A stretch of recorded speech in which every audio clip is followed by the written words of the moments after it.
Olá, professor. Eu sou o João Vitor, faço parte da dupla junto com o Matheus Ian. A gente está aqui para apresentar nosso trabalho sobre o Point Cloud, falando sobre a fundamentação teórica, a fundamentação matemática, os objetivos, mostrando nosso código também.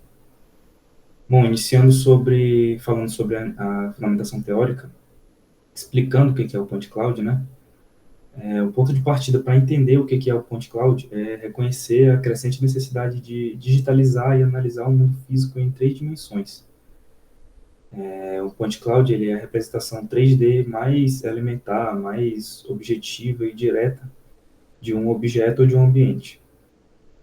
Formalmente, é como se fosse um grande conjunto de pontos, onde cada ponto ele existe em um sistema de coordenadas tridimensional, né, que geralmente é cartesiano, definido por coordenadas. A característica que define um Point Cloud e o diferencia de outras representações 3D, como malhas ou grades de voxels, é a sua natureza discreta e não estruturada. Discreta por quê? Significa que ela é composta por amostras individuais e finitas da superfície de um objeto, e não estruturada porque não há nenhuma informação explícita de conectividade. Os pontos simplesmente eles flutuam no espaço, pode-se assim dizer. Enquanto uma malha, ela conecta vários vértices para formar faces e arestas definido por uma superfície contínua, em um point cloud, a superfície ela é apenas implícita, né, inferida pela proximidade e densidade dos pontos. E essa simplicidade do point cloud é a sua maior força, pois ela permite capturar geometrias complexas com uma fidelidade alta, sem impor necessariamente uma topologia pré-definida. E a aquisição desses dados brutos é um campo que se baseia principalmente em duas tecnologias. A primeira delas é a chamada LIDAR, que é a Light Detection and Ranging, que é uma técnica baseada em medição ativa, onde um sensor ele emite pulsos de laser em alta frequência, e ao atingir uma superfície, esse pulso ele é refletido de volta para o sensor, medindo com uma extrema precisão o tempo de voo do pulso de luz, e conhecendo a velocidade da luz, o sistema calcula a distância até aquele ponto específico. Essa tecnologia, LIDAR, é a preferida para aplicações que exigem acurácia, como carros autônomos, engenharia civil e mapeamento topográfico. E a outra tecnologia é a fotogrametria, que, diferentemente da LIDAR, ela é uma técnica passiva, que ela utiliza um conjunto de fotografias 2D de um objeto, que é tirada de múltiplos pontos de vista, e onde tem algoritmos avançados como o Structure from Motion, que é o SFM, que analisam essas imagens para identificar características correspondentes, pixels ou pequenas regiões nas outras fotos. E com base na posição conhecida das câmeras e na geometria de múltiplos pontos de vista, o sistema ele utiliza a triangulação para calcular a posição 3D exata dessas características no espaço, gerando assim o point cloud. E uma grande vantagem, né, dessa tecnologia, da fotogrametria, é que ela captura nativamente informações de cor, né, que é RGB, resultando em modelos mais realistas, fotorrealistas. E é importante notar que um ponto em um point cloud é mais do que apenas a sua coordenada. Ele pode carregar uma variedade de atributos que enriquecem a representação. E os mais comuns são a cor, né, RGB, que adiciona realismo visual, e a intensidade, que na tecnologia LIDAR, ela representa a força do pulso de laser refletido, podendo ajudar a diferenciar os materiais. E outro atributo crucial, que vai ser detalhado pelo Rian, é o vetor normal, que descreve a orientação da superfície naquele ponto, né, sendo fundamental para a renderização e análise geométrica. Isso a gente vai conseguir ver no código. Agora, falando sobre a fundamentação matemática, processar um point cloud apresenta desafios matemáticos únicos, né, devido à sua escala, que pode ser de milhões ou bilhões de pontos, e também devido à sua falta de estrutura explícita.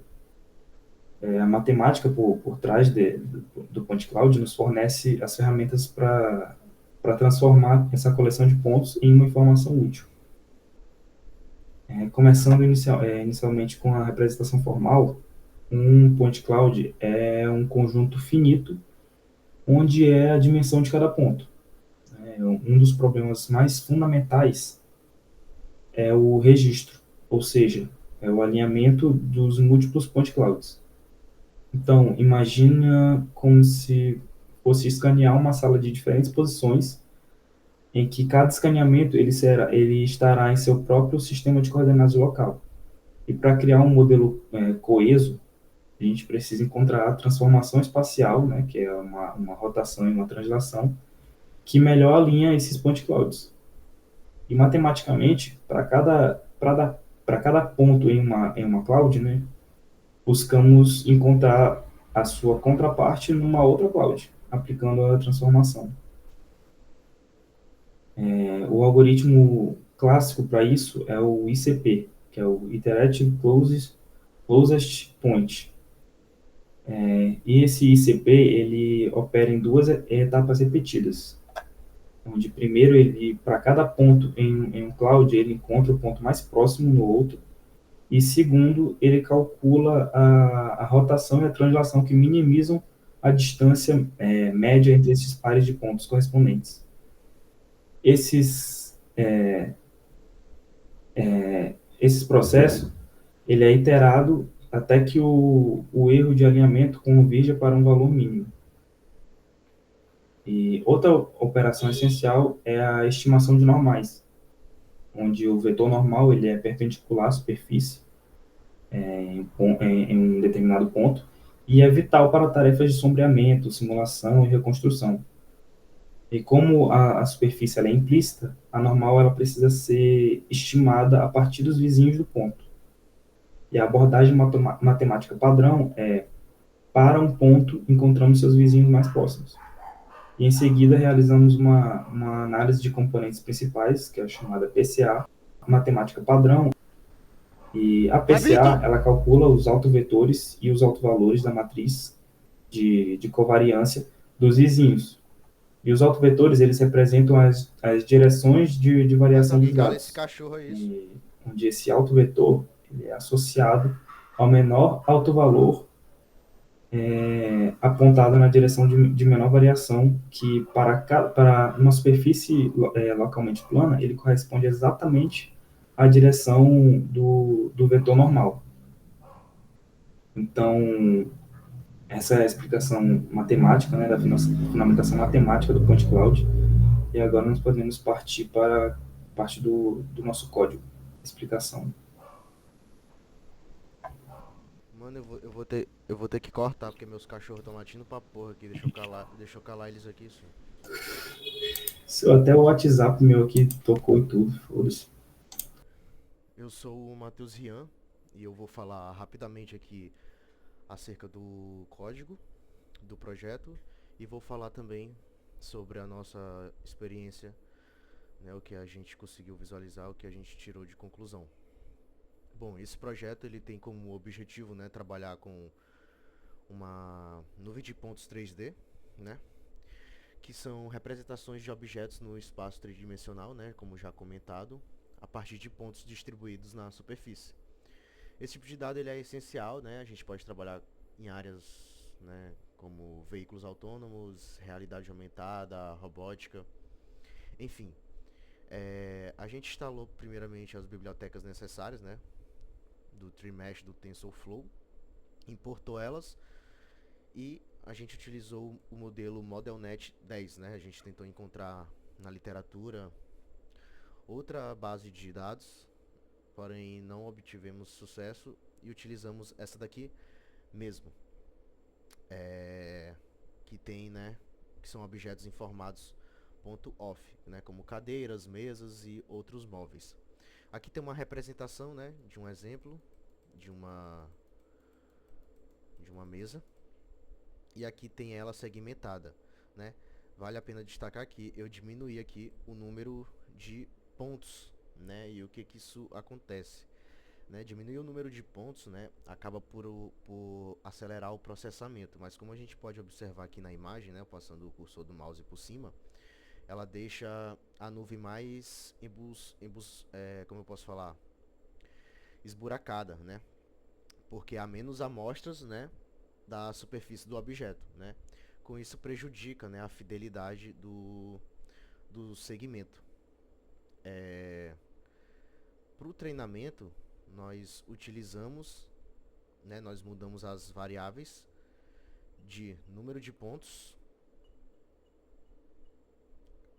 Cadê? Aqui nós diminuímos o número de pontos à metade, né, 1024. E para o treinamento, no caso das épocas, nós diminuímos também para 10 épocas aqui. Para 10 épocas. O modelo então foi treinado por 10 épocas, né? Esse número de épocas ele foi suficiente para perceber o aprendizado da rede sem gastar tanto tempo de processamento. Com mais épocas, né? A gente testou antes, a gente percebeu que o modelo tinha melhor acurácia, né? Mas ele também corria maior risco de overfitting, né? E necessitava de mais poder computacional, né? Acabou por demorar muito. Então, basicamente, nesse nosso pipeline, né, com a biblioteca TensorFlow, a gente faz a leitura dos objetos do dataset, né? Depois a gente faz a amostragem deles, a gente aplica, né, pequenas perturbações e a gente envia o modelo para treino e teste. Falando rapidamente aqui sobre essa imagem, né, a imagem da arquitetura, a gente pode ver que a rede ela foi projetada para processar diretamente nuvens de pontos, né? Ela começa aplicando módulos TNet, né, que eles aprendem transformações geométricas para alinhar os pontos. Depois ele passa por camadas convolucionais 1D e multilayer perceptrons, que vai extrair características locais e globais.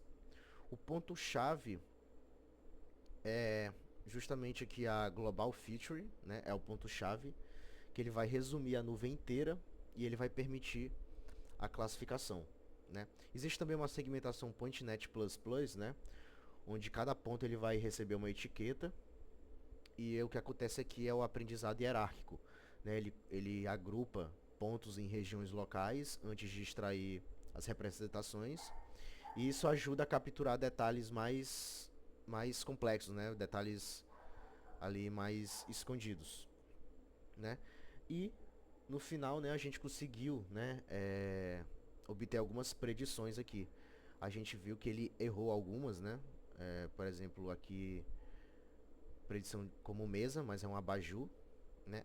Aqui também ele errou, né? Ele previu que isso aqui é um monitor, né? Sendo que era uma cama. Enfim, a gente conseguiu comparar, né, entre as classes previstas e os rótulos verdadeiros, né? E chegou à conclusão que com menos pontos e menos épocas, né, a rede ela até aprende padrões importantes, mas ela tem uma acurácia mais limitada, né, do que em cenários de maior densidade de pontos e maior tempo de treinamento. E com isso, né, ela não consegue acertar todos, né? E isso nos levou a concluir, né, que sempre tem como ter um equilíbrio entre o desempenho computacional e a qualidade de representação, né? Reduziu os pontos, né? Acelerou o processo, mas acabou por sacrificar detalhes, né? A gente vê aqui que algumas elas apresentam bastante espaço, né? Buracos, como dito anteriormente, né? Então ela fica menos precisa.